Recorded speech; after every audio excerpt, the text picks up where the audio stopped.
মুর্তজা, রাকসু নির্বাচন ঘিরে শিক্ষার্থীদের আগ্রহ কেমন দেখছেন?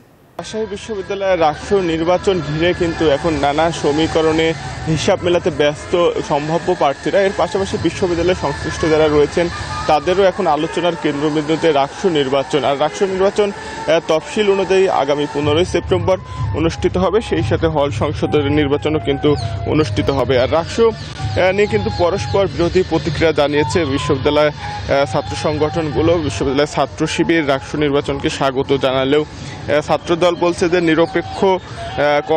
নিরপেক্ষভাবে রাকসু নির্বাচন অনুষ্ঠিত হবে। প্রশাসন রাকসু নির্বাচনকে প্রভাবিত করার চেষ্টা করছে বলে ছাত্র দলের অভিযোগ। তারা বলছে যে নির্বাচন কমিশন তারা পক্ষপাতদুষ্ট, ফলে নিরপেক্ষ কমিশন গঠন করার দাবি কিন্তু জানিয়েছে ছাত্রদল। এর পাশাপাশি রাকসু নির্বাচনকে স্বাগত জানিয়েছে ক্যাম্পাসের বাম সংগঠনগুলো। তারা বলছে যে রাকসু নির্বাচন যে ভোট গ্রহণ অনুষ্ঠিত হওয়ার কথা রয়েছে বিশ্ববিদ্যালয়ের আবাসিক হলগুলোতে, তাদের দাবি যে আবাসিক হলের পরিবর্তে বিশ্ববিদ্যালয় ছাত্র সংসদ যে ভোট সেটি একাডেমিক ভবনে হতে হবে। এর পাশাপাশি ঘোষিত তফসিল অনুযায়ী 31 জুলাই আচরণবিধি প্রকাশ করা হবে এবং 6 আগস্ট থেকে ভোটার তালিকা প্রকাশ করা হবে এবং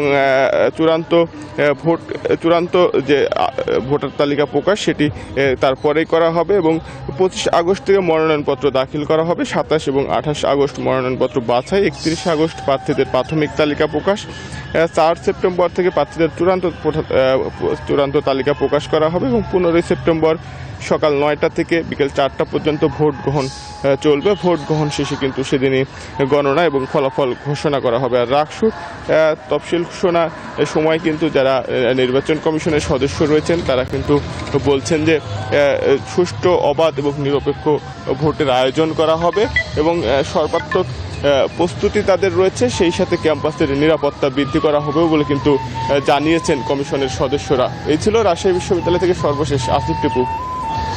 মুর্তজা, আপনাকে ধন্যবাদ। বান্ডেল থাকলে প্রতি সেনমানিতে টাকা বাঁচবে।